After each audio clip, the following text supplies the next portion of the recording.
Fox News has been working overtime to justify the fact that an editor for Atlantic magazine was added to a group chat with the highest national security officials out there while they discussed their plans to bomb Yemen.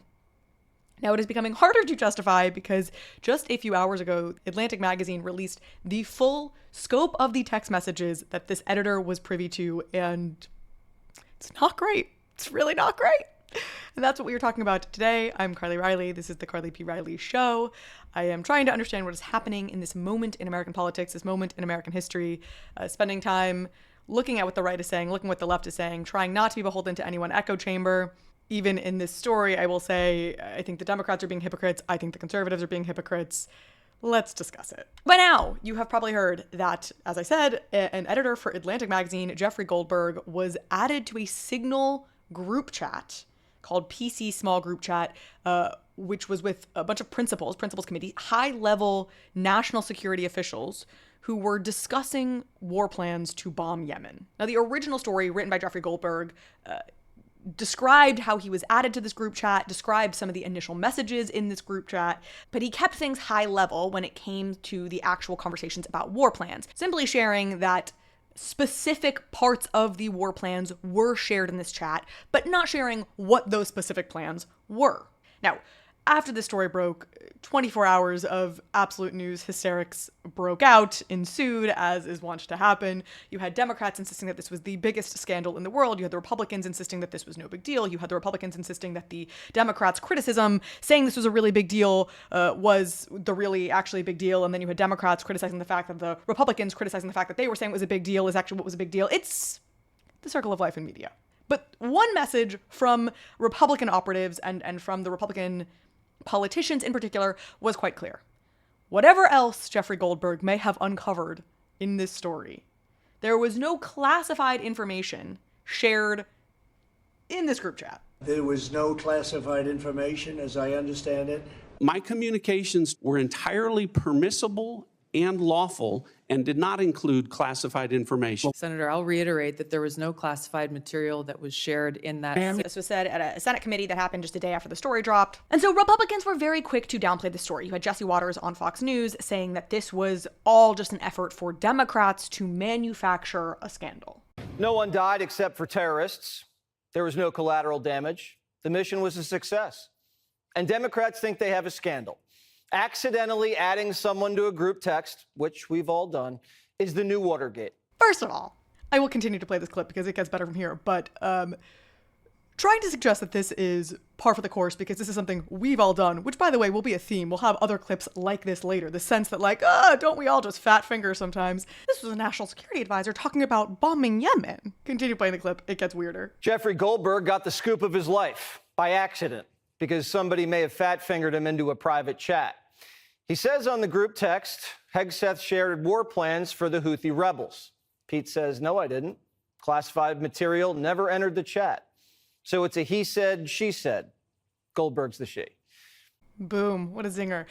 Except it's not at all a he said, she said, because the she has receipts. They've screenshots. That's the whole story. I really don't know that Jesse Waters knows what a he said, she said is. It really can't be a he said, she said if one of them has glaring proof that they could release at any time, which, of course, ultimately is what has been done. It's a he said, she said. Who among us will ever know the truth? Breaking news now. We're going to head to the White House where Peter Doocy is standing by as we have this Fox News alert for you. The Atlantic has now just published brand new messages from the Defense Secretary Pete Hegseth and others from that Signal chat group that accidentally included a journalist. Yeah, it's not such a he said, she said when one of them is sitting on screenshots of text messages proving it says what he said it said.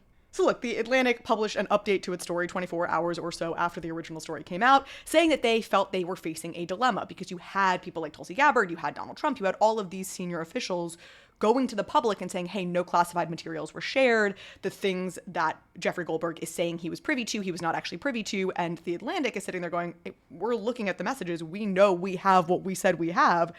what do? We don't want to put national security at risk, but also we want to prove our story. Now, ultimately, they decided to release the vast majority of the text messages, their justifications being that we are now weeks past the actual bombing, so the plans themselves have no material interest. The only thing that the Atlantic did continue to withhold and redact was the name of a CIA official who was on the chat. They said they don't want to blow the cover of a CIA official. I respect that. I think that is the right decision across the board. Share the chats that are now old, but don't share the name of the CIA operative.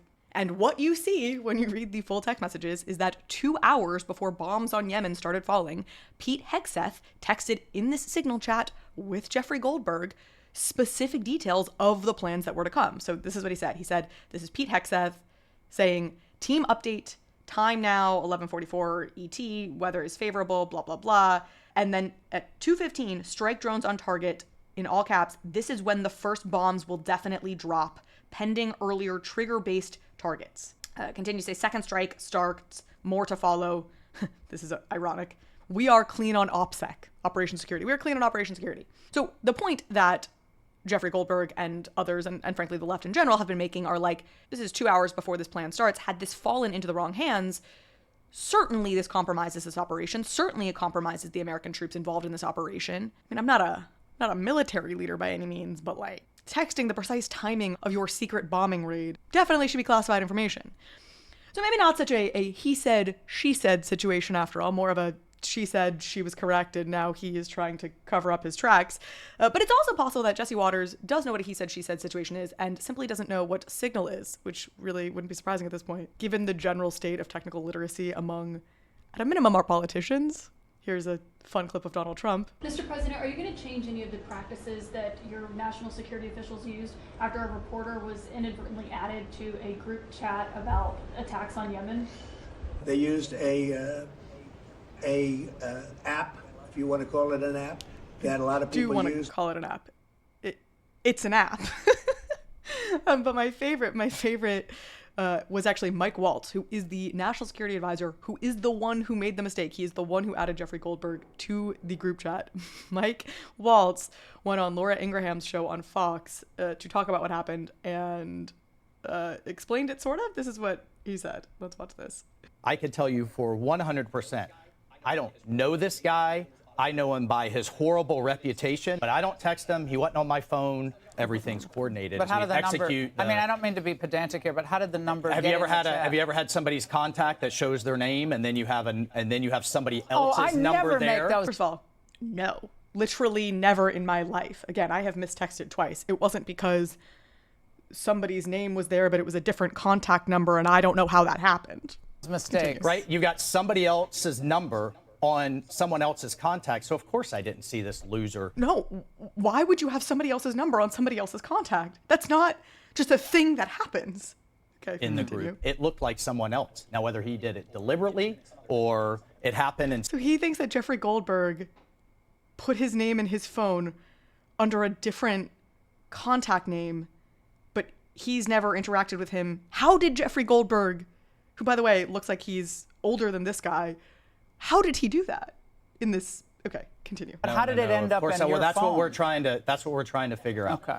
I'm sure everybody out there has had a contact where it was said one person and then a different phone number. But you've never talked to him before, so how's the number on your phone? No, nobody has had that. This again, you have this classic like, oh, we've all been there. Now look, in the case of the Jesse Waters point, sure.